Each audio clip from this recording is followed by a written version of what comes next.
আকাশটা মেঘাচ্ছন্ন, বাইরে গুড়ি গুড়ি বৃষ্টি পড়ছে। ছুটির পর স্কুল ব্যাগটা মাথায় নিয়ে বাড়ির দিকে ছুটছিলাম আমি। আচমকা একটানে আমার হাত থেকে কেউ স্কুল ব্যাগটা কেড়ে নিলেন। আমি মুখ তুলে সামনে তাকাতেই দেখতে পেলাম মেঘ ভাইয়া দাঁড়িয়ে আছেন। চোখ দুটো রাগে রক্তবর্ণ ধারণ করেছে। আমি কিছু ভেবে ওঠার আগেই আমার গালে পড়ল এক চড়। আমি গালে হাত রেখে অসহায় দৃষ্টিতে তাকিয়ে রইলাম তার দিকে। কোনো কথা বললাম না। আমাকে এক ধাক্কায় নিচে ফেলে দিলেন উনি। আমার গালটা শক্ত করে চেপে ধরে বললেন, আমার ফোনটা তুই ভেঙেছিস? আমি নিশ্চুপ। আমার কোনো উত্তর না পেয়ে হাতটা টেনে ধরে টানতে টানতে আমাকে বাড়িতে নিয়ে এলেন। ফ্লোরে ছুঁড়ে ফেলে কোমর থেকে বেলটা খুলে মারবার জন্য উঁচু করলে আমি ফুপিয়ে কেঁদে উঠলাম। আমার মুখের ওপর এক গ্লাস পানি ছুঁড়ে মেরে বললেন আমাকে, আমার কোনো জিনিসপত্রে তুই আর হাত দিবি না। কথাটা বলে রুম থেকে চলে যাওয়ার জন্য পা বাড়ালেন উনি। আমি পিছনের থেকে ওনার হাতটা টেনে ধরে বললাম, মেঘ ভাইয়া, মলিকে যে আপনাকে ফোন দেয়। উনি ঘুরে তাকিয়ে আমার গলাটা চেপে ধরে বললেন, কোনো অধিকার আছে তোর আমার পার্সোনাল ব্যাপারে কথা বলার? আমি মাথাটা ঝাঁকিয়ে না সম্মতি জানালে ধরপড়িয়ে রুম থেকে বেরিয়ে গেলেন উনি। ওদিকে চিৎকার চেঁচামেচির আওয়াজ হচ্ছে। অনেকটা দেরি হয়ে গেছে ভাবতেই বুকের ভিতরে ধূপ করে উঠল আমার। স্কুল ড্রেসটা চেঞ্জ করে ছুটতে রান্নাঘরে এলাম আমি। দেখলাম কাকিমা আবল তাবল বকছেন আর শব্দ করে থালা বাসন আছড়ে ফেলে মাজছেন। আমি কাঁপা কাঁপা গলার কণ্ঠস্বরে আস্তে করে বললাম তাকে, কাকিমা আমি এসেছি, করে দিই। কাকিমা আমার হাতটা মুচড়িয়ে ধরলেন, আমাকে উল্টো ঘুরিয়ে পিঠে ধাক্কা দিয়ে বললেন, নবাবের বেটি হয়েছ না, বাবা মা মারা গেছে, এত এত সম্পত্তির মালিক তুমি, গোটা রাজ্যের কাজ করে আসলে, লেখাপড়াও করবে, ঘরের কাজ করার সময় কি আছে তোমার? কথাগুলো গম্ভীর গলায় বলে আমাকে ছেড়ে দিলেন। আমি নিশ্চুপ হয়ে রইলাম।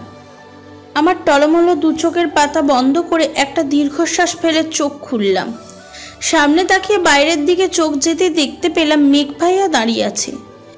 ভেবেছিলাম উনি কিছু বলবেন, কিন্তু ওনাকে দেখে মনে হলো কিছু দেখেও দেখতে পেলেন না উনি। আমাকে রান্নাঘরের সব কাজ বুঝিয়ে দিয়ে চলে গেলেন কাকিমা। আমার পরিচয়টা দিয়ে নি, আমি মায়া। যৌথ পরিবারে বড় হয়ে ওঠা আমার। বাবা মায়ের একমাত্র সন্তান ছিলাম আমি। ছোটবেলা থেকে অনেক আদর পেয়েছি। যখন যা চেয়েছি তখন তাই পেয়েছি। সব কিছুই হাতের মুঠোয় ছিল আমার। আজ থেকে 1 মাস আগে বাবা এক সড়ক দুর্ঘটনায় মারা গেলেন। তারপর থেকে শুরু হলো কাকিমার স্বভাবের এমন বদল। মেঘ ভাইয়া মানুষটা খারাপ না, বড্ড ভালোবাসে আমায়। বাবার ইচ্ছা ছিল তার বন্ধুর ছেলের সাথে বিয়ে দেবে আমায়। আমি যেদিন কথাটা জানতে পারলাম সেদিন বাবা মা চলে গেলেন না ফেরার দেশে। সেদিন আমি নিজেকেই কথা দিয়েছিলাম বাবার ইচ্ছাটা পূরণ হবে। এটা শুনে মেঘ ভাইয়া অনেক বকেছিলেন আমায়। ভেবেছিলেন হয়তো মজা করছি আমি। কিন্তু যেদিন তার কোনো বাধা না মেনে আবিরের সাথে দেখা করতে গেলাম, আবিরের পাঠানো শাড়িটা পরে চোখে কাজল দিয়ে ভারী সাজে গিয়ে দেখা করলাম, সেদিন থেকে উনি আমায় যখন যেভাবে পারে অপমান করে।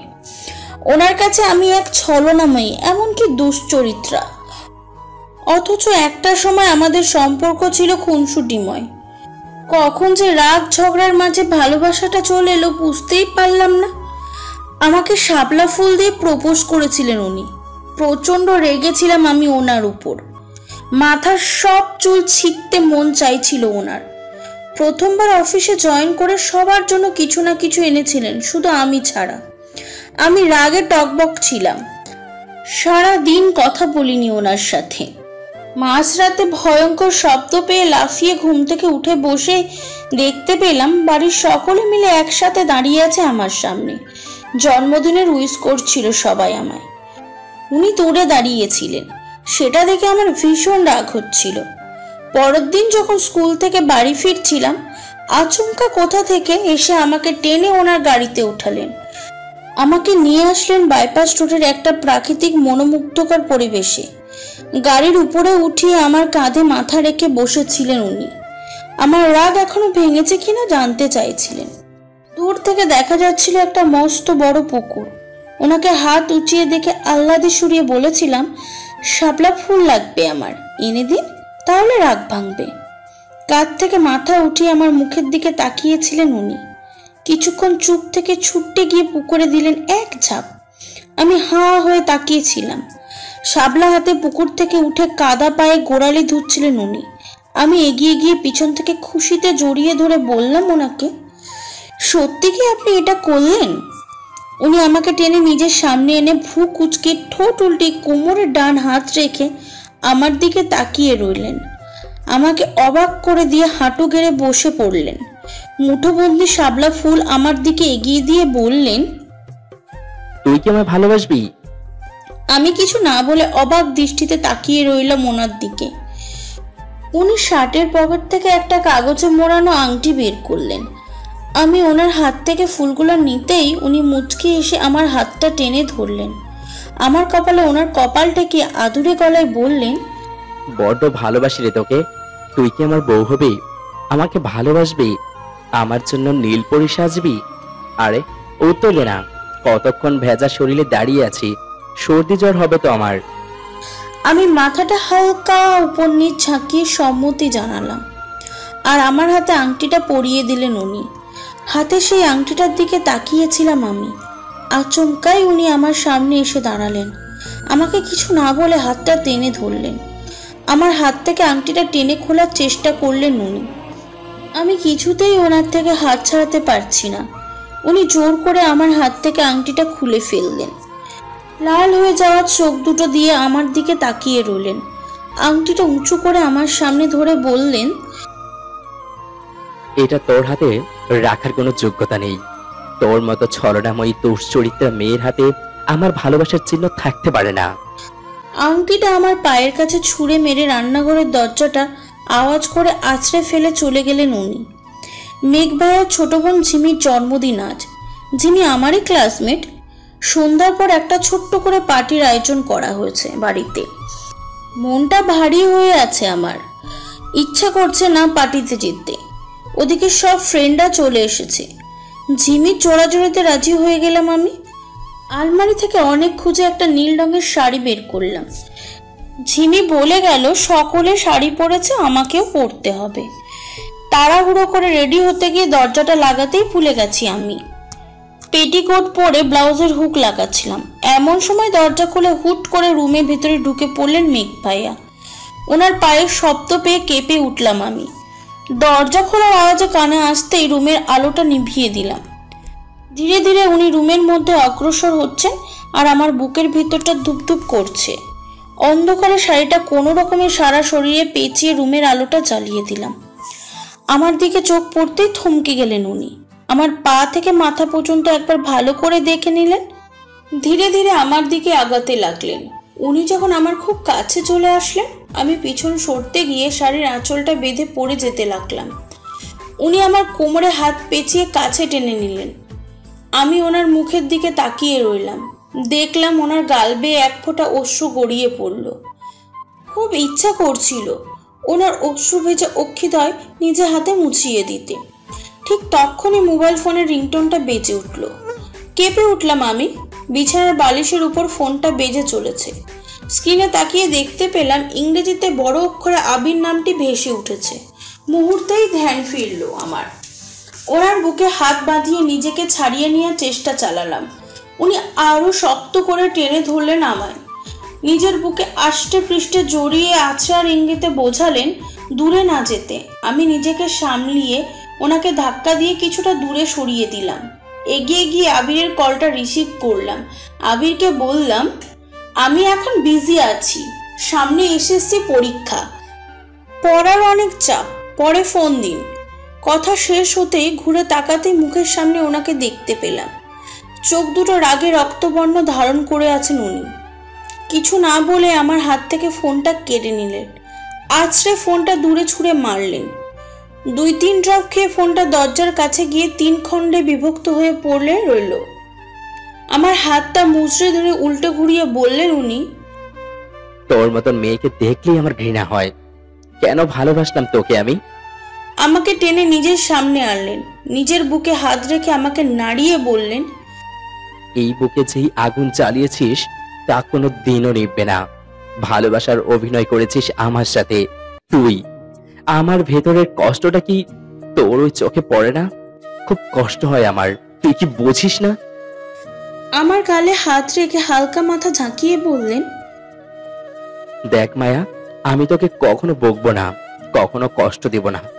ভালোবাসি না আমি তোকে? সব ভুলে যাব আমি। আবির নামের ওই ছেলেটাকে তুইও ভুলে যা।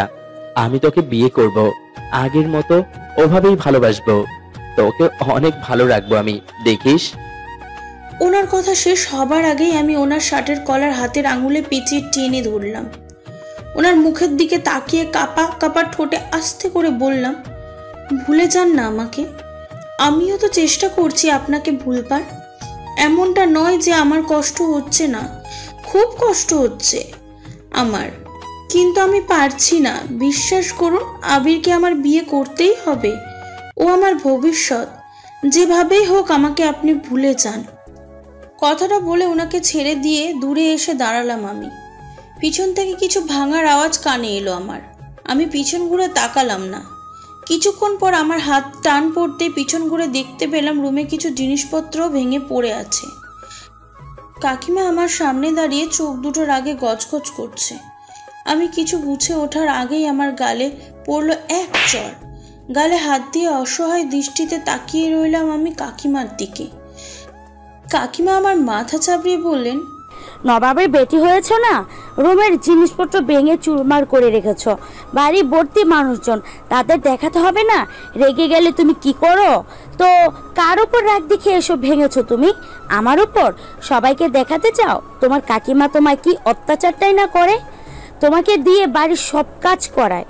তোমার বুদ্ধি দেখে আমি অবাক হচ্ছি। ইচ্ছা তো করছে মেরে মেরে গায়ের ছাল চামড়া সব উপড়ে ফেলি। তখন তো আবার বলতে পারো তোমার বাড়ি, তোমার সব। মাত্র 5 মিনিট সময় দিলাম তোমায়, এর মধ্যে পুরো ঘর পরিষ্কার করে হাসি মুখে পার্টিতে এসে অ্যাটেন্ড করো। পার্টির মধ্যে খাবারে হাত দেবে না, এটাই তোমার শাস্তি। একটু থেমে বললেন, কি হলো, এখনো দাঁড়িয়ে আছো কেন তুমি? এভাবে দাঁড়িয়ে না থেকে যা বললাম তাই করো। পার্টির শেষে এত এত কাজ কে করবে শুনি? তোমার মায়ের মতন টাকা দিয়ে বাড়িতে কাজের লোক পোষার মতন মেয়ে না আমি। টাকা বাঁচাতে ভালোবাসি আমি, এ তো তোমারই লাভ। তোমার বাবার সব সম্পত্তি তো এখন তোমারই। ভাবছি পরীক্ষাটা শেষ হলে মেঘের সাথেই তোমার বিয়ে দেব। না হলে সব সম্পত্তি কার না কার হাতে যাবে বলা তো যায় না, সে কেমন হবে? কাকিমা থামলে বললাম আমি, আমার বাবা আবিরের সাথে বিয়ে ঠিক করে রেখে গেছিলেন আমার। কাকিমা ভ্রু কুঁচকে তাকালেন আমার দিকে, অধীর আগ্রহ নিয়ে বললেন, তো কি হয়েছে? আবিরের বাবাও তো অনেক সম্পত্তি, তাই না? ভাবছি ওর সাথে আমার ঝিমির বিয়ে দেব। মেয়েটা আমার রাজরানী হয়ে থাকবে সারাটা জীবন। আচ্ছা একটা কথা বলো, আমার ছেলেটা কি কোনো অংশ কম? ওকে বিয়ে করলে তোমার বাড়ি, তোমার ঘর সব তোমার থাকবে, কোথাও যেতে হবে না এইসব ছেড়ে তোমাকে। আমি গম্ভীর গলায় বললাম, বিয়ে করলে আমি আবিরকেই করব। আমার বাবা যখন চেয়েছে তখন আবিরকেই আমার বিয়ে করতে হবে কাকিমা। আমার এই সম্পত্তি, ঘর বাড়ি কিছুর প্রয়োজন নেই, কিন্তু যেখানে আমার বাবা কথা দিয়েছিলেন আবিরের বাবাকে, সেখানে আমি তার কথা রাখবো। জীবনে যখন আমার বাবা কাউকে কথা দিতেন সে কথা অবশ্যই রাখতেন। তার শেষ প্রতিশ্রুতিটুকু আমি কিছুতেই মিথ্যা হতে দিতে পারি না। কথা শেষ করে তাকিয়ে দেখলাম কাকিমা দাঁতে দাঁত চেপে দাঁড়িয়ে আছে। পারলে আমাকে মারবে এমনভাবে তীক্ষ্ণ দৃষ্টিতে তাকিয়ে আছে। আমি আর কোনো কথা না বাড়িয়ে রুম পরিষ্কার করতে লাগলাম। কাকিমা কিছুক্ষণ আমার দিকে তাকিয়ে থেকে রুম থেকে ধরপড়িয়ে বেরিয়ে গেলেন। পুরো পার্টিতে একটিবারের জন্য মেঘ ভাইয়াকে দেখতে পেলাম না আমি। আমার চোখ বারবার তাকে খুঁজছিল। যতবারই তার রুমের দিকে অগ্রসর হচ্ছে আমি, কাকিমা কোনো না কোনো কাজে আমাকে ঠেলে দিচ্ছেন। পার্টি শেষে সকলে যার যার নিজের রুমে। ঘড়ির কাঁটায় এখন রাত 2টা ছুঁই ছুঁই। গভীর রাতে ঘুমে আচ্ছন্ন সকলে, তাই এটাই মোক্ষম সময়। হাতের সব কাজ সেরে নিলাম। এবার চুপি চুপি একটাবার অন্তত ওনাকে দেখে আসতে পারবো। শাড়ির আঁচল কোমরে গুছে পা টিপে টিপে ওনার রুমের দিকে অগ্রসর হলাম। দরজার কাছে এসে হাত রাখতেই যাব, তখনই আমার পেটে কারোর হাতে শীতল পরশ অনুভব করলাম। এই উষ্ণ ছোঁয়ার শিহরণ জাগানো উত্তাপ কার সেটা আর বুঝতে বাকি রইল না আমার। আমি কেঁপে উঠলাম। একটানে আমাকে ঘুরিয়ে নিজের বাহুডোরে আষ্টেপৃষ্টে জড়িয়ে নিলেন উনি। ওনার পুরোটা শরীর ভিজে চুপচুপ করছে। আমার পরনের পাতলা শাড়িটা লেপ্টে আছে ওনার ভেজা শার্টে। আমি ওনার দিকে নিজেকে ছাড়ানোর চেষ্টা করলাম, কিন্তু পারলাম না। উনি আমার মাথাটা নিজের বুকে ঠেসে ধরে রাখলেন। আমি ওনার শার্টের বোতামটা একটা কামড় বসিয়ে দিতেই কেঁপে উঠে আমাকে কিছুটা মুহূর্তের জন্য ছেড়ে দিলেন উনি। আমি মুখটা মলিন করে কম্পিত ঠোঁটে ওনার শার্টের কলারটা টেনে ধরে আস্তে করে বললাম, এত রাতে ভিজলেন কিভাবে? উনি আমার কোমরটা চেপে ধরলেন, কপালে কপাল ঠেকে নাক ফুলিয়ে বললেন, সাধে ছিলাম, ভরসায় নিজেকে ভিজিয়ে নিয়েছি। খেয়াল করলাম ওনার সমস্ত শরীরের গরম উত্তাপ আমার শরীরে এসে পড়েছে। বিস্ময় নিয়ে ওনার কপাল থেকে নিজের কপালটা সরিয়ে নিলাম আমি। কিছুক্ষণ ওনার মুখ পানে তাকিয়ে থেকে দেখলাম উনি দুলছেন, থরথর করে কাঁপছেন, আর দাঁতে দাঁত লাগিয়ে আমাকে আরো শক্ত করে টেনে নিচ্ছেন নিজের বাহুডোরে। আমি ওনার গালে হাত রেখে মুখের সামনে মুখটা এনে বললাম, কি হয়েছে আপনার? এমন কেন করছেন? উনি ঘুমে টলমলো চোখে টেনে তাকিয়ে রইলেন আমার দিকে। আমি বুঝতে পারলাম ওনার শরীরটা জ্বরে পুড়ে যাচ্ছে। ওনার উত্তরের আশায় না থেকে ওনাকে ধরে রুমে নিয়ে আসলাম আমি। ভালো করে তোয়ালে দিয়ে মুছিয়ে দিলাম ওনার মাথার চুলগুলো। বিছানার উপরে বসিয়ে রেখে আলমারি থেকে কাপড় এনে ওনার হাতে ধরিয়ে দিয়ে বললাম, চেঞ্জ করিয়ে নিন। এভাবে ভেজা শরীরে থাকলে আরও অসুস্থ হয়ে পড়বেন। উনি ভেজা শরীরে বিছানায় জুতা সহ পা উঠিয়ে দিয়ে ধক করে শুয়ে পড়লেন। আমি ওনাকে ডাকতে লাগলাম, কিন্তু কোনো কথা বললেন না উনি। আমি জোর করে বিছানা থেকে টেনে উঠিয়ে ওনাকে ওয়াশরুমের কাছে নিয়ে আসলাম। ওনার হাতে কাপড় ধরিয়ে ঠেলে ওয়াশরুমে ঢুকিয়ে দিলাম। দরজার বাইরে থেকে লাগিয়ে দিয়ে বললাম, ভেজা কাপড় চেঞ্জ করে নিন, নইলে দরজা খুলব না। প্রায় 10 মিনিট পর ওয়াশরুমের দরজা থেকে নক করলেন উনি। আমি দরজাটা খুলতেই উনি ঢলে পড়তে লাগলেন। আমি ধরে নিলাম, ওনাকে এনে জুতা খুলিয়ে শুয়ে দিলাম বিছানা। থার্মোমিটারে জ্বর মেপে দেখলাম 103 ডিগ্রি। ওয়াশরুম থেকে পানি এনে পলিথিনের উপর শুয়ে দিয়ে মাথায় পানি ঢাললাম কিছুক্ষণ। উনি ঘুমিয়ে পড়লেন। সকালের দিকে চুপি চুপি রুম থেকে বেরিয়ে গেলাম আমি। সকাল 8টা, যেখানেই বসছি ঘুম আসছে। খাবার টেবিলে বসে ঘুমিয়ে পড়েছিলাম। ঝিমি এসে ডেকে তুললো আমায়। কোনো রকম ড্রেসটা চেঞ্জ করে স্কুলের উদ্দেশ্যে রওনা হলাম ঝিমির সাথে আমি। সারাটা রাস্তায় ঝিমির বকবকানি শুনতে হয়েছে আমায়। কালকের পার্টিতে কে কি গিফট করলো সেই সব বলেছে ঝিমি। স্কুলের গেটের সামনে আসতেই একদম থমকে রইলাম। কিছুটা দূরেই গাড়িতে ঠেস দিয়ে দাঁড়িয়ে আছে আবির। আবিরকে দেখে ঝিমি কথা বলতে বলতে থেমে গেল। মুখ টিপে হেসে উঠে চলে গেল সে। আর আবির আমার দিকেই আসছে। আমি ভাবতে লাগলাম, আগে কখনো তো আবির এইভাবে না বলে আমার সাথে দেখা করতে আসেনি, তাহলে আজ কেন? আমার ভাবনার ছেদ ঘটিয়ে আবির আমার সামনে এসে দাঁড়ালেন। হুট করে আমার কাঁধে হাত রেখে ঝাঁকিয়ে বললেন আমায়, কাল থেকে কতবার তোমাকে ফোন দিয়ে চলেছে জানো? আমার বুঝি চিন্তা হয় না? সেই যে কলটা কেটে দিলে তারপর থেকে ফোনটা বন্ধ পাচ্ছি। কি হয়েছে তোমার? মন খারাপ? ফোনটা অফ করে রেখেছিলে কেন? কষ্ট হয় না বুঝি আমার? আবিরের এতগুলো প্রশ্নের উত্তর একসাথে দেওয়া আমার পক্ষে সম্ভব নেই। আমি নিজের কাঁধ থেকে আবিরের হাত নামিয়ে দিলাম। মাথাটা নিচু করে আস্তে করে বললাম, ফোনটা ভেঙে ফেলেছি। কথাটা শুনে আবির আমার থুতনি ধরে মুখটা উঁচু করলেন। আমার দিকে ভ্রুকুচকে তাকিয়ে বললেন, কেন? কার উপরে রেগেছিলে বুঝি? আমি হালকা মাথা ঝাঁকিয়ে অর্থ না বুঝিয়ে আবার মাথাটা কাত করে হ্যাঁ সম্মতি জানালাম। আবির মুচকে এসে আমার হাতটা ধরে বসলেন, আমাকে টানতে লাগলেন। আমি আবিরকে থামিয়ে দিয়ে বললাম, কোথায় নিয়ে যাচ্ছেন আমাকে? আবির আমার গাল টেনে বললেন, ফোন কিনতে। 4 মাস পর আমাদের বিয়ে। এতগুলো দিন তোমার সাথে কথা না বলে কিভাবে থাকবো আমি? তুমি জানো কাল সারাটা রাত জেগেছিলাম আমি।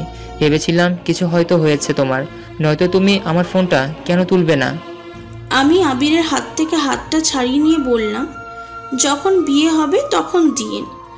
বিয়ের আগে এভাবে আমি আপনার কাছ থেকে কিচ্ছু নিতে পারবো না। উফ, তাহলে কথা কিভাবে বলবো? আমি একটা কিনে নিব, এখন আপনি যান। আবির কিছু একটা ভেবে বললেন, চলে যাব, সত্যি চলে যাব। সারা রাত জেগে থেকে এখন তোমার সাথে দেখা হলো। তোমার কি মনে হয় না এখন আমাদের একটু সময় কাটানো উচিত? কিছুদিন পরেই তো বিয়ে, তখন নয় সময় কাটাবেন, এখন যান। ওনাকে কথাটা বলতে ঘন্টা বেঁচে উঠল। আমি উল্টো ঘুরে ছুটতে লাগলাম। স্কুলের গেটের মধ্যে ঢুকেই একটা দীর্ঘশ্বাস ফেললাম ক্লাসরুমে। আর আবির গাড়িতে উঠেই চলে গেলেন। ওদিকে মেঘ ভাইয়া ঘুম ভাঙলে উঠে বসে কাল রাতের কথা ভাবছেন। আমাকে মনে পড়তে ঠোঁটের কোণে হাসি ফুটে উঠল ওনার।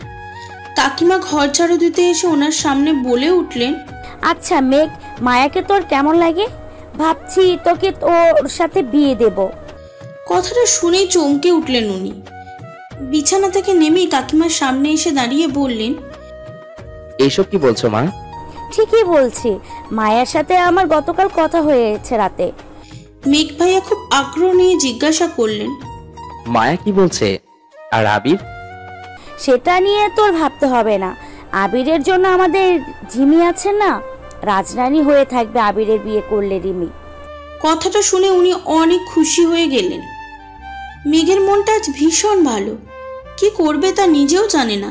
এদিকে খুব বৃষ্টি বর্ষণ হচ্ছে, আকাশের দম কালো মেঘ ঢেকে যাচ্ছে পুরো পৃথিবীটা। যেদিকে তাকাচ্ছি শুধুই আবছা আলোয় অন্ধকার দেখতে পাচ্ছি। স্কুলের ছুটি হয়ে গেছে। স্কুলের বারান্দায় অপেক্ষা করছি আমি আর ঝিমি। ভাবছি কখন বৃষ্টি থামবে। এমন সময় খেয়াল করলাম দূর থেকে পরিচিত কেউ ছুটে আসছে আমাদের দিকে, যার এক হাতে একটা ছাতা আর অন্য হাতের ছাতাটা মাথার উপর ধরে আছেন। মানুষটা সামনে এসে দাঁড়িয়ে ছাতা তুলে মুখ উঁচু করলেন। তখন দেখতে পেলাম ওনার মুখটা। ঝিমির হাতে একটা ছাতা ধরিয়ে বললেন গাড়িতে গিয়ে বসতে। ব্যাস, ঝিমিকে আর পাইকে। ছাতা খুলে গাড়ির দিকে এগোতে লাগলো সে। পিছন থেকে যে ওকে ডাকবো আমি তার কোনো উপায় নেই। উনি আমার মুখটা চেপে ধরে আছেন। খানিকটা দূরে ঝিমি চলে গেলে মুখটা ছাড়লেন আমার। আমি জোরে জোরে কয়েক সেকেন্ড শ্বাস নিলাম। তাকিয়ে দেখলাম অন্ধকারে মিলিয়ে গেছে ঝিমি। আবছা আলোয় নাক ফুলিয়ে তাকিয়ে আছে ওনার মুখের দিকে আমি। উনি এক হাতের ছাতা মিলে অন্য হাতে হুট করে আমার কোমরটা চেপে ধরলেন। নিজের কোমরে আচমকা ওনার হাত পড়ায় কেঁপে উঠলাম আমি। অহেতুক চেষ্টা করলাম হাত ছাড়াবার, কিন্তু পারলাম না। উনি আমায় দিলেন এক ধমক। আমি কেঁপে উঠলে ছাতাটা ফেলে দিয়ে কোলে তুলে নিলেন আমায়। চোখ রাঙিয়ে বললেন, ইচ্ছে তো করছে এভাবেই তোকে নিয়ে যাই, কিন্তু ভিজলে যে তুই অসুস্থ হয়ে পড়বি। কথাটা শুনে ওনার মুখের দিকে তাকিয়ে অন্যদিকে মুখটা ঘুরিয়ে নিলাম আমি। বুঝতে চেষ্টা করলাম হঠাৎ কি হয়েছে ওনার। এরই মধ্যে উনি আমার কপালে ঠোঁটের আলতো পরশ ছুঁয়ে দিলেন। আমাকে কেঁপে উঠতে দেখে মুচকে এসে নামালেন নিজের কোল থেকে। ছাতা উঠিয়ে আমার কাছে টেনে নিয়ে বললেন, চল এবার। আমি সরে আসলাম ওনাকে ঠেলে কিছুটা দূরে। ওনার মুখের দিকে না তাকিয়ে বললাম, এভাবে যাওয়া যায় না, আপনি বরং আর একটা ছাতা নিয়ে আসুন। উনি ভ্রু কুচকিয়ে তাকালেন আমার দিকে, নাক ফুলিয়ে বললেন, আরেকটা ছাতার কি দরকার? তুই আসবি নাকি? তোকে উঠিয়ে নিয়ে যাব আমি। আমি কিছু বললাম না। দাঁত দিয়ে হাতের নখ কামড়িয়ে দাঁড়িয়ে রইলাম। কিছু একটা ভেবে চট করে বলে উঠলাম, এমন বর্ষণে দুজনে একসাথে গেলে একটা ছাতার অর্ধেক অর্ধেক ভিজে যাব আমরা। জানেনই তো আমি একটু ভিজলেই সর্দি জ্বর হয়। তাই বলছিলাম আপনি গিয়ে গাড়ি থেকে ঝিমির ছাতাটা নিয়ে আসুন, নয়তো আমি গিয়ে ছাতাটা নিয়ে আসি। উনি কিছুক্ষণ নিশ্চুপ থেকে মুখটা মলিন করে বললেন, ঠিক আছে, আমি যাচ্ছি। কথাটা বলে এক ছুটে চলে গেলেন গাড়ির কাছে। ওনার গাড়ির সামনে আর একটা গাড়ি এসে দাঁড়ালো দেখতে পেলাম। দূর থেকে স্পষ্ট কিছু বুঝতে পারছি না। গাড়ি থেকে নেমে ধীরে ধীরে কেউ আমার দিকে এগিয়ে আসছে বোঝা যাচ্ছে, কিন্তু কে সে? ছাতার জন্য মুখটা তো দেখতে পারছি না। যখন সে আমার সামনে এসে দাঁড়ালেন, ছাতা সরিয়ে মুখ তুলে বুঝতে পারলাম এটা আবির। আবির আমার দিকে তাকিয়ে আছে এক অপলক দৃষ্টিতে। আমাকে ডেকে বললেন সে, চলে এসো মায়া, আমি তোমাকে পৌঁছে দেবো বাড়িতে। আমি চোখ তুলে তাকিয়ে দেখলাম আবিরের পেছনে উনি দাঁড়িয়ে আছেন। ওনার হাতে আর একটা ছাতা। আমি এক প্রকার ইচ্ছা না থাকার সত্ত্বেও আবিরের ছাতার নিচে চলে আসলাম। আবিরের হাতে হাত রেখে ছাতাটা শক্ত করে ধরে বললাম, চলুন। আবির মুচকি হেসে ঘুরলেন আর চোখের সামনে ওনাকে দেখতে পেয়ে অবাক হলেন। কিছুক্ষণ চুপ থেকে মুখে হাসি টেনে বললেন, এ কি মেঘ, তুমি মায়াকে নিতে এসেছো? অফিসে তো কোমরে ব্যথার কথা বলে ছুটি নিয়ে আসলে, তা তোমার কোমরের ব্যথাটা কি এখন কমেছে? উনি মনে হয় কথাটার উত্তর দিতে সংকোচ বোধ করলেন। উল্টে আবিরের ওপর প্রশ্ন ছুড়ে বললেন, আপনি এখানে কি করছেন স্যার? আবির কিছু না ভেবেই আমার কাঁধে হাত রাখলেন। হেসে উঠে বললেন, মায়াকে আমি নিতে এসেছি। কিছুদিন পরেই তো আমাদের বিয়ে। ওর পছন্দ অপছন্দ সবকিছু জানতে হবে তো আমার, তাই না? ভাবছি প্রতিদিন ওকে নিয়ে আসবো, সেই সুযোগে ওর সাথে একটু সময় কাটানো যাবে। আবির কথা বলছে আর ওনার চোখ দুটো লাল হয়ে আছে। উনি কিছু বলতে যাবেন আবিরকে, তার আগেই আমি আবিরের হাত টেনে ধরে বললাম, ভিজে যাচ্ছি, চলুন। ঘন্টা 2 পরে বাড়িতে ফিরলাম আমি। আবিরের সাথে না চাইতেও কিছুটা সময় কাটিয়েছি। আমার পছন্দ অপছন্দ সব আবিরকে বলেছি, আবিরের থেকেও শুনেছি। যদিও দূরে কোথাও যাওয়া হয়নি আমাদের, তবে গাড়িতে বসেই কোনো এক পছন্দের জায়গায় দুজনে দুজনের ভালো লাগা খারাপ লাগার খবর নিয়েছি। জানি আবিরকে ভালোবাসতে পারবো না, তবুও বিয়ে যে ওকেই করতে হবে আমার। ভালোবাসলেই যে তার সাথে থাকতে হবে তা তো নয়, তবে চেষ্টা করতে হবে সবটা মানে নেওয়া। বাড়িতে ফিরেই যখন রুমে ঢুকতে গেলাম, কাকিমার চিৎকার চেঁচামেচির আওয়াজ এলো আমার কানে। কাকিমা চিৎকার করতে করতে বললেন, আবিরের সাথে মায়ের বিয়ে হবে না, কিছুতেই হতে দেব না আমি। কণ্ঠটা মেঘের রুমের থেকেই আসছে। আমি একটু এগিয়ে গিয়ে রুমের দরজার কাছে দাঁড়িয়ে দেখতে পেলাম উনি ফ্লোরে বসে আছেন কাকিমার দিকে তাকিয়ে। কাকিমা আর কিছু বলার আগেই উনি উঠে দাঁড়ালেন। কাকিমাকে ধরে ঝাঁকিয়ে বললেন, মিথ্যে কেন বলছিলে আমাকে মা? কাকিমা এক ছটকায় ওনার হাত ছাড়িয়ে নিয়ে বললেন, কোনো মিথ্যা বলিনি, মায়ের সাথে আমি তোরই বিয়ে দেব, দেখিস। একটা কথা বল, তুই কি মায়াকে বিয়ে করতে চাস না? এত তো সম্পত্তি, বুঝতে পারছিস, সব হাতছাড়া হয়ে যাবে অন্য কোথাও বিয়ে হলে। ও, শুধু সম্পত্তির জন্য তুমি মায়াকে আমার সাথে বিয়ে দিতে চাও? হ্যাঁ তো, তুই তো আর কাউকে ভালোবাসিস না, তাহলে এত অসুবিধা কিসের মায়াকে বিয়ে করতে? উনি হেসে উঠলেন, হাসতে হাসতে থেমে গিয়ে বললেন, বাসি মা, একজনকে বাসি। আর চোখে আমাকে দরজার কাছে দাঁড়িয়ে থাকতে দেখে ডাকলেন উনি। আমি ভিতরে আসতেই আমার মাথায় হাত রেখে বলে উঠলেন, আমি একজনকে ভালোবাসি, তার নাম মলি। আমার অফিসেই একসাথে কাজ করি আমরা। বিয়ে করলে আমি আমার ভালোবাসাকেই করব, ঠিক যেমন মায়া তার ভালোবাসা আবিরকে বিয়ে করবে। একটা কাজ করি, মায়ার আগে আমি বিয়েটা সেরে নেই, ওর বিয়েতে অনেক মজা হবে। কি বলিস মায়া? আমি মুখটা তুলে তাকালাম ওনার দিকে। ওনার মুখে মলি নামটা শুনেই ইচ্ছা করছে গলাটা টিপে ধরতে। প্রচণ্ড রাগ হচ্ছে আমার। এই মলি নামের মেয়েটার সাথেই তো উনি মাঝরাতে রোজ কথা বলেন। মাঝরাতে ওনার রুমের সামনে আসলেই এই নামটা তো ওনার কণ্ঠস্বরে শুনতে পাই। ওনার ফোনটাও ভেঙে ফেলেছি এই মেয়েটার সাথে যেন আর কোনো কথা না বলতে পারে তার জন্য। সেই মেয়েকে বিয়ে করবেন উনি? সেই মেয়েকে? আমার হাত ঝাঁকিয়ে বলে উঠলেন উনি। কি হলো, চুপ হয়ে আছিস কেন? ঠোঁটের কোণে জোর করে হাসি টেনে বললাম, আমি করে ফেলুন বিয়ে। কথাটা বলার পর ওনার মুখের খুশির ঝলক দেখতে পেলাম, কিন্তু কাকিমার চোখে চিন্তার ছাপ। কাকিমার দিকে তাকিয়ে বললেন উনি, আরে মা, আবিরের বোন মলি।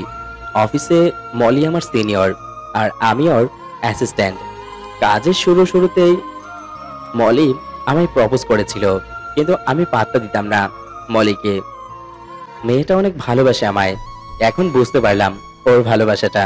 অনেক কষ্ট দিয়েছি ওকে, এবার নিজের ভুল শুধরে নেব। ওকে বিয়ে করে আমার ভালোবাসাটাও দেখাবো। কাকিমা মুহূর্তে খুশি হয়ে গেলেন, গদগদ সরে টেনে বললেন, সত্যি বলছিস বাবা? মলি আবিরের বোন? কই, আগে কখনো তো বলিসনি আবিরের বোন আছে। আর আবিরের বোন মানে তো ওদের অনেক অনেক সম্পত্তি। মন ভরে গেল তোর কথা শুনে। আচ্ছা, তুই মলিকেই বিয়ে কর, আমি গিয়ে এই ঝিমিকে জানিয়ে আসি সুখবরটা। কাকিমা খুশিতে নাচতে নাচতে রুম থেকে বেরিয়ে গেলেন। আমি ওনার দিকে তাকালাম, উনি হাসছেন। আমি নিজের ভিতরে রাগটা আর ধরে রাখতে পারলাম না। ওনার শার্টের কলারটা চেপে ধরলাম। ওনাকে ঠেলে বিছানায় ফেলে দিয়ে বুকে ইচ্ছা মতো কিল বসাতে লাগলাম। উনি চুপ হয়ে আছেন, আমার হাত ধরে থামাচ্ছেনও না। যখন আমার দিকে নিজের মুখটা ঘুরিয়ে নিলেন তখন ওনাকে ছেড়ে দিয়ে উঠে বসলাম আমি। কিছুক্ষণ চুপ থেকে আমি প্রথম জিজ্ঞাসা করলাম, সত্যি কি আপনি মলিকে বিয়ে করবেন? উনি শুয়ে থেকে চোখ বন্ধ করে উত্তর দিলেন, হ্যাঁ, মলিকেই করব। আমার ভালোবাসা মলিকেই আমি বিয়ে করব। আমি আর চোখে ওনার মুখের দিকে তাকিয়ে বললাম, সত্যি কি মলি আপনার ভালোবাসা? হ্যাঁ বোন। বোন? এখন আমি আপনার বোন হয়ে গেলাম? হ্যাঁ, কাকাতো বোন। আমি কিছুক্ষণ চোখ বন্ধ করে রইলাম। হুট করে ওনার মুখে মলি নামটা শুনে চোখ খুললাম। তাকিয়ে দেখলাম উনি ফোনে কথা বলছে মলির সাথে। ফোন কিনে নিয়েছেন? কোনো উত্তর দিলেন না। টানা 1 ঘন্টা প্রেমালাপ করলেন আমার পাশে বসে উনি মলির সাথে। কথা শেষ হলে উঠে গিয়ে একটা ফোন এনে আমার সামনে রেখে বললেন, তোর ফোন ভেঙেছিলাম না, এটা তোর জন্য। আবিরের সাথে কথা বলিস। আমি ফোনটা দূরে ঠেলে দিয়ে বললাম, লাগবে না আমার। আমি আপনার ফোন ভেঙেছি, আপনি আমারটা ভেঙেছেন, সদবোধ। উনি হেসে উঠলেন। আমি উঠে চলে আসার জন্য পা বাড়ালাম, অমনি পিছন থেকে আমার হাতটা টেনে ধরলেন উনি। আমি হাত ছাড়ানোর চেষ্টা করলে আমাকে টেনে বিছানায় ফেলে আমার হাত দুটো বিছানার সাথে চেপে ধরে মুখের সামনে মুখটা এনে বললেন, তুই আবিরকে বিয়ে করছিস আর আমিও ওর বোন মলিকে সদবোধ। কথাটা শুনে আমি ডুকরে কেঁদে উঠলাম। কাঁদতে করতে বললাম, আমি আবিরকেই বিয়ে করব। উনি আমার নাকে নাক ঘেঁষে বললেন, আর আমি মলিকে। আমি ওনাকে জোরে এক ধাক্কায় দূরে ঠেলে দিয়ে রুম থেকে ছুটতে বেরিয়ে আসলাম। ঘড়ির কাঁটায় রাত 3টা ছুঁই ছুঁই। জানলার কোণ ঘেঁষে দাঁড়িয়ে আছি আমি। দমকা বাতাস, নির্জলতার আভাস, ফোঁটা ফোঁটা বৃষ্টির টুপটাপ শব্দ। এইভাবে নির্ঘুম রাতটা কেটে গেল আমার। সকালে খুব ভোর হতেই সেজে গুজে রুম থেকে বের হলেন কাকিমা। আজ শুক্রবার, তাই সবার বন্ধের দিন। জিমিও ঘুমাচ্ছে আপন মনে আজ। কাকিমা এসে জিমিকে চিৎকার করে ডেকে তুললেন। জিমিকে রেডি হতে বললেন, ভাইয়ের জন্য মেয়ে দেখতে যাবে বলে। মেয়ে ঘুম থেকে উঠেই আলসেমি কাটিয়ে উঠে তাকালে চোখের সামনে মায়ের মুখটা দেখতে পেলেন। মা তাকে গদগদ সরে আদরের গলায় বললেন, বাবারে, শুভ কাজে দেরি করতে নেই, তাড়াতাড়ি রেডি হয়ে নে। কাকিমার কথা শুনে উনি যেন আকাশ থেকে পড়লেন। হাই তুলে মুখে হাত টিপে তাকিয়ে আছেন নিজের মায়ের দিকে। মায়ের ভাবসাব কিছুই যেন ভালো ঠেকছে না তার। বিস্ময় নিয়ে মায়ের দিকে তাকিয়ে আস্তে করে বললেন উনি, কোথায় যাব মা? কাকিমা উনার পাশে এসে বসে পিঠে হাত বুলিয়ে বললেন, বৌমাকে দেখতে। রুমের বাইরে দাঁড়িয়ে আমি দুজনের কথা শ্রবণ করছি। উনি আমাকে দেখতে পেয়ে বললেন, এ কি মায়া, বাইরে কেন দাঁড়িয়ে আছিস? ভেতরে আয়। আমি ধীরে ধীরে ওনার রুমের ভিতরে আসলাম। ওনার সামনে এসে দাঁড়ালে আমার হাতটা টেনে বসিয়ে দিলেন বিছানায়। আমার গাল টেনে বললেন, তুই যাবি আমাদের সাথে? মলিকে দেখে আসবি, সাথে আবিরের সাথেও দেখা হবে। ভালো হলো না? একসাথে 2টা কাজ সেরে নিতে পারবি। জানিস, মলির মতন মেয়ে হাজারে একটা হয় যে কখনো কাউকে কষ্ট দিতে পারে না, কারো মনও ভাঙতে পারে না। এমনকি তুই যদি ওর মনে কষ্টও দিস, তবুও তোর প্রতি ওর হৃদয়ে একটুখানিও অভিযোগ থাকবে না। এমন মেয়েকে জীবন সঙ্গী রূপে কয়জনই বা পায় বল? ভালো হয়েছে না ও আমার জীবনে এসেছে? না হলে। এটুকু বলে আমার চোখের দিকে তাকিয়ে আছেন উনি। আমি নিজের চোখ দুটো নিচের দিকে নামিয়ে নিলাম। ওনার দিকে তাকানোর মতন মুখ নেই আমার। নিজেকে খুব অপরাধী মনে হচ্ছে আজ আমার। কাকিমা রুম থেকে বেরিয়ে গেলে আমিও উঠে দাঁড়ালাম। বাইরে যাবার জন্য পা বাড়াতেই পিছন থেকে আমার পেট জড়িয়ে ধরলেন উনি। আমি একদম স্তম্ভ হয়ে আছি। হঠাৎ ওনার এমন আচরণ আমি আশা করিনি। ছাড়ুন আমায়, কথাটা বলতে আমাকে টেনে নিজের কোলের উপর বসিয়ে দিলেন। আমার কাঁধের থেকে চুল সরিয়ে ঘাড়ে থুতনিটা রেখে বললেন, ছেড়ে তো দিবই। এতদিন তো তুই আমার সাথে নাটক করছিলি, ভালোবাসার নাটক। এই নাটকটা দেখিয়ে তো আমার মনে জায়গা করে নিয়েছিলি তুই। আজ যখন আমি নিজের ভালোবাসাটা বুঝে নিতে চাচ্ছি তখনও তুই খুশি হচ্ছিস না? একটা কথা বলতো মায়া, আমার থেকে তুই দূরে যেতে চাস? আবিরকে বিয়ে করতে চাস? তাহলে বারবার আমার রুমের আশেপাশে কি করতে আসিস? আমি কনুই দিয়ে ঠেলে ওনাকে সরিয়ে দিলাম। ওনার দিকে ঘুরে তাকিয়ে বুকে ধাক্কা দিতে লাগলাম আর বললাম, আমি ভালো না, আমি খারাপ, খুব স্বার্থপর আমি। আমার যা ইচ্ছা আমি তাই করব। কোনো মেয়ের মতো হবার প্রয়োজন নেই আমার। জানেন আমির কখনো আমায় কষ্ট দেয়নি, এমন কিছু করেনি যাতে আমি কষ্ট পাই। ঘন্টার পর ঘন্টা দাঁড় করিয়ে রেখে মাত্র 5 মিনিটের জন্য দেখা করেছি। কখনো অভিযোগ করেনি আমায়। 10 বার কল করলে একবার রিসিভ করেছি। কখনো রেগে কথা বলেনি আমার সাথে। আবিরের মতো ছেলেই হয় না। ওকে বিয়ে করা সত্যিই ভাগ্যের ব্যাপার। অনেক ভালোবাসবে, আদর করবে, আপনার মতো এভাবে কষ্ট দেবে না আমায়। কথাগুলো শুনে এক ধাক্কা দিয়ে নিচে ফেলে দিলেন আমাকে উনি। রাগী দৃষ্টিতে তাকিয়ে বললেন আমায়, বেরিয়ে যা আমার রুম থেকে। আমি ওনার দিকে তাকিয়ে রইলাম। উনি ধমকানো সুরে আবার বললেন, কথা কানে চায় না তোর? উঠে এসে আমাকে টেনে তুলে রুম থেকে বের করে দিলেন। দরজার কাছে এনে ধাক্কা দেওয়ার পরে বললেন, যতদিন না মলির সাথে আমার বিয়েটা হচ্ছে তুই আমার আশেপাশেও আসবি না। দেখতে চাই না তোর মুখটা আমি। কথাটা বলে মুখের সামনে শব্দ করে দরজাটা লাগিয়ে দিলেন উনি। আমি চোখ মুছে নিজের রুমের দিকে ছুটে আসতে লাগলাম। হঠাৎ ঝিমি এসে আমার সামনে দাঁড়ালো। আমি ভূত দেখার মতো ভয় পেয়ে কেঁপে উঠতেই আমার দিকে প্রশ্নসূচক ভঙ্গিতে তাকিয়ে রইল। আমি কি বলবো বুঝতে পারছি না। আমি বুঝতে পারলাম ঝিমি কিছু একটা আঁচ করতে পেরেছে। ওকে কিছু না বলে পাশ কাটিয়ে চলে আসলাম আমি। রুমে এসে দরজাটা ভিতর থেকে বন্ধ করে দিলাম। ঝিমি আমাকে অনেকবার ডাকলো, কিন্তু আমি দরজা খুললাম না। নিজেই ভেবে নিলাম আর কখনো ওনার সাথে কথা বলবো না, ওনার সামনেও যাব না কখনো। কি আছে এই ভালোবাসায়? কিচ্ছু নেই, শুধু অপমান আর কষ্ট ছাড়া। সবকিছু এলোমেলো হয়ে গেছে, চাইলেও আর কিছু ঠিক করা সম্ভব নয়। আবির আমাকে ভালোবাসে, মলি ওনাকে ভালোবাসে। আমরা নিজেরাই দুই দিক থেকে সরে এসেছি।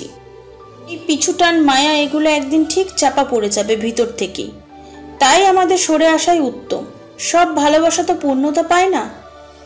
আমরা না হয় অল্প কিছু মানুষের পাল্লাটা ভারী করি।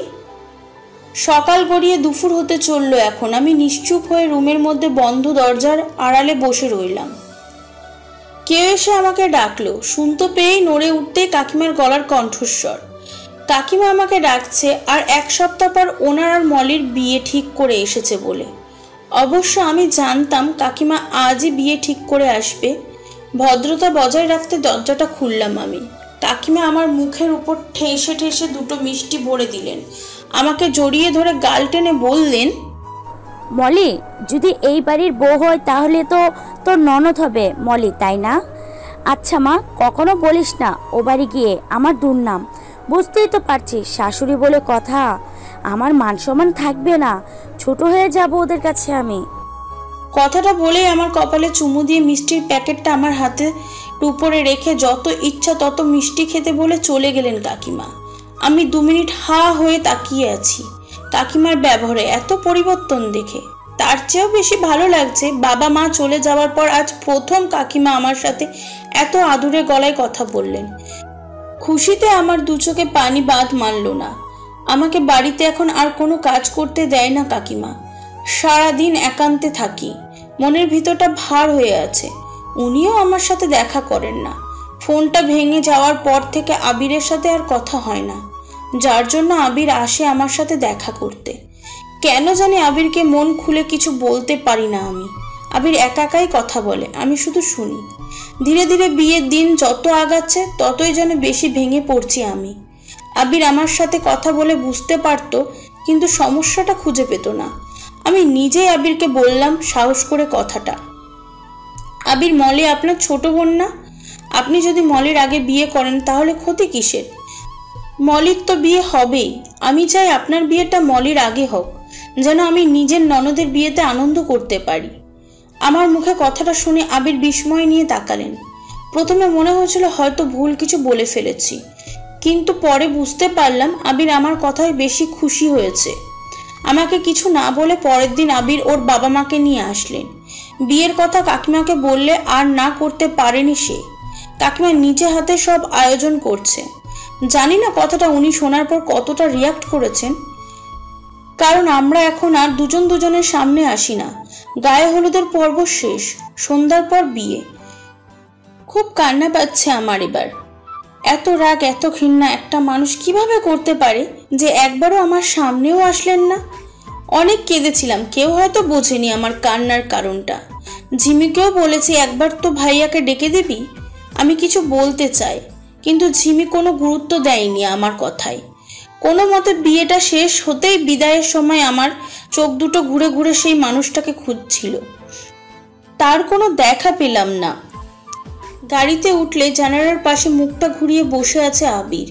নতুন জীবন শুরু করতে চলেছি, তাই আর আবিরের থেকে কিছু লুকাতে পারলাম না। আমি আবিরকে নিচু দৃষ্টিতে বললাম, আমি জানি আবির আপনি আমাকে ভালোবাসেন। আমি এটাও জানি এখন আমি যেটা বলবো সেটা শোনার পর আমার উপর আপনি রাগ করবেন, তবু বলবো আমি, আমাকে যে বলতেই হবে। আমি আপনাকে কখনো ভালোবাসিনি, এক প্রকার জেদ দেখে বিয়েটা করেছি। আমি অন্য কাউকে ভালোবাসি, আর সে হলো মেঘ। এটুকু বলতেই গাড়ির জানলার গ্লাস থেকে চোখ সরিয়ে নিয়ে আমার দুবাহু শক্ত করে চেপে ধরলেন। ভয়ে আমি চোখ দুটো বন্ধ করে নিলাম। হঠাৎ আমার ঠোঁটে কারো ঠোঁটের আলতো ছোঁয়া পড়তেই চোখ খুললাম। ধাক্কা দিয়ে চিৎকার করে বললাম, আমার উপর জোর খাটাতে পারবেন না আপনি আবির। সঙ্গে সঙ্গে আমার গালে পড়লো এক চড়। চোখ তুলে তাকালেই দেখলাম উনি। আমার মুখটা বন্ধ হয়ে আছে, কিছু বলার ভাষা খুঁজে পাচ্ছি না আমি। এবার উনি আমার ঠোঁটে ঠোঁট মিলাতে গেলে আমি হাত রাখলাম ওনার মুখের সামনে। কেঁদে উঠে বললাম, আমি এখন আবিরের বউ। উনি আবার হাত উঁচু করলেন আমাকে চড় মারার জন্য। আমি ভয় পেয়ে চোখ বন্ধ করে নিলে বললেন উনি, তোর বিয়ে আবিরের সাথে না, আমার সাথে হয়েছে। আমি চোখ খুলে ওনার শেরওয়ানি টেনে বললাম, কি বলছেন? উনি আমার হাত সরিয়ে শেরওয়ানি ঝেড়ে বললেন, ফাট্ট। আমি কেঁপে উঠে চুপ করে বসলে উনি আবার আমাকে ঘুরিয়ে নিয়ে ঠোঁটে ঠোঁট মিলালেন। কিছুক্ষণ পর ঠোঁট ছেড়ে দিয়ে বললেন, কেমন মেয়ে রে তুই? ভাবলি কি করে আমি অন্য কাউকে ভালোবাসবো? এই 6টা দিনে আমি তোকে একবারের জন্য দেখিনি, কিন্তু তুই কিভাবে পারলি আমার সামনে না এসে থাকতে? আমি মুখে হাত রেখে চুপ হয়ে আছি। উনি আমাকে ঝাঁকিয়ে বললেন, কথার উত্তর দে, না হলে মারবো এক চড়। রাগে দৃষ্টিতে তাকিয়ে রইলেন উনি। ওনাকে কিছু বললাম না আমি। রাগ শান্ত করার উপায় খুঁজতে লাগলাম। কিছু একটা ভেবেই হুট করে ওনার শেরওয়ানির কলারটা টেনে ধরে নাকে নাক ছুয়ালাম। উনি ভ্রু কুচকিয়ে তাকালেন। গালে, কপালে আর থুতনিতে কিস করলাম। এটা করার পর উনি আমার কোমরটা চেপে ধরলেন। এমন সময় গাড়িটা এসে থামলো এয়ারপোর্টের সামনে। গাড়িতে ঝাঁকুনি খেয়ে আমি পড়লাম ওনার বুকে। উনি আমাকে ঠেলে সরিয়ে হাত ধরে উঠিয়ে বাইরে নিয়ে আসলেন। আমাকে নিয়ে দৌড়াতে লাগলেন আর কোনো একজনকে খুঁজলেন। অবশেষে দেখা মিলল। লাগেজ হাতে দাঁড়িয়ে আছে একটি মেয়ে, পরনে বিয়ের পোশাক। উনি আমায় নিয়ে ছুটে গিয়ে মেয়েটার সামনে দাঁড় করালেন। আমাকে দেখিয়ে বললেন, এটা মায়া, যার কথা বলেছিলাম তোমাকে। মেয়েটা মুচকি হেসে বললেন, ও তাহলে এই সেই মেয়ে? বাহ, খুব মিষ্টি দেখতে তো। আমি অবাক চোখে তাকিয়ে রইলাম মেয়েটার দিকে। মেয়েটা আমাকে জড়িয়ে ধরে কানের কাছে ফিসফিসিয়ে বললেন, আমি মলি, আবিরের কাজিন, বউও বলতে পারো। পিছনে তাকিয়ে আবির এসে দাঁড়িয়ে মেয়েটাকে ডাকছে। আবিরকে দেখে আমি চিন্তায় পড়ে গেলাম। আবির এগিয়ে এসে আমার সামনে দাঁড়িয়ে বললেন, কি খুশি হয়েছো? এটা সত্যি, তোমাকে আমি অনেক ভালোবাসি, কিন্তু তোমার খুশি থেকে বেশি না। সেই দিন যখন তোমার কাকিমা জিমি আর আবির মলিকে দেখতে আসে, তখন জিমি আমাকে আলাদাভাবে ডেকে তোমাদের সম্পর্কটার কথা বলে, আর মলি বলে ও আমাকে ভালোবাসে। আমার খুশির জন্য কখনো বলেনি। তোমার মতো মলিরও মা বাবা কেউই নেই, আমাদের সাথে বড় হয়েছে। শুধু আমাকে ভালো রাখবে বলে তোমার সাথে আমার বিয়েতে খুশি হবার অভিনয় করত। কখনো আমাকে বুঝতে দেয়নি। যেদিন ও জানতে পারলো মেঘের সাথে তোমার ভালোবাসার কথা, সেই দিন ও চিন্তা করলো আমার সাথে ভালোবাসার চেয়ে দুজনের ভালোবাসার মানুষকে এক করাটা বেশি প্রয়োজন। তাই মেঘকে এই প্ল্যানটা দেয় মলি। মেঘ অফিসে মলির অ্যাসিস্ট্যান্ট ছিল, খুব ভালো বন্ধু ছিল বলতে পারো। সেই প্রেক্ষিতে দুজন দুজনের মনের কথা শেয়ার করত। আমি সবটা শুনে ভেবে দেখলাম আমারও কিছু করা উচিত তোমাদের জন্য, তাই তোমার কাকিমাকে বোঝালাম আর আমাদের প্ল্যানে সামিল করলাম। এখন বুঝি জানো, কাউকে ভালোবাসা থেকে ভালোবাসা পাওয়াটা অনেক বড় ব্যাপার, যেটা সবাই পায় না। তোমাকে পেলে হয়তো ভালোবাসাটা পেতাম না, তবে মলিকে পেয়ে ভালোবাসাটা পেয়েছি, এই তো, আর কি লাগে। আপনারা দুজন কোথায় যাচ্ছেন? আজই তো বিয়ে করলেন। আবির মুচকি এসে বললেন আমায়। দুজন না চারজন, আমরা চারজন হানিমুনে যাচ্ছি। আজ বিয়ে ছুটি গেল, কিছুদিন পর হানিমুনে ছুটি হবে। এইভাবে চললে অফিসের কাজের ক্ষতি হবে, তাই ভাবলাম এক ছুটিতেই সবটা নিয়ে নেই, তারপর বাড়ি ফিরে রিল্যাক্সে কাজ করা যাবে। কি বলো মেঘ? উনি মুচকি এসে হ্যাঁ বলে আমাকে কোলে তুলে নিলেন আর আবির মলিকে।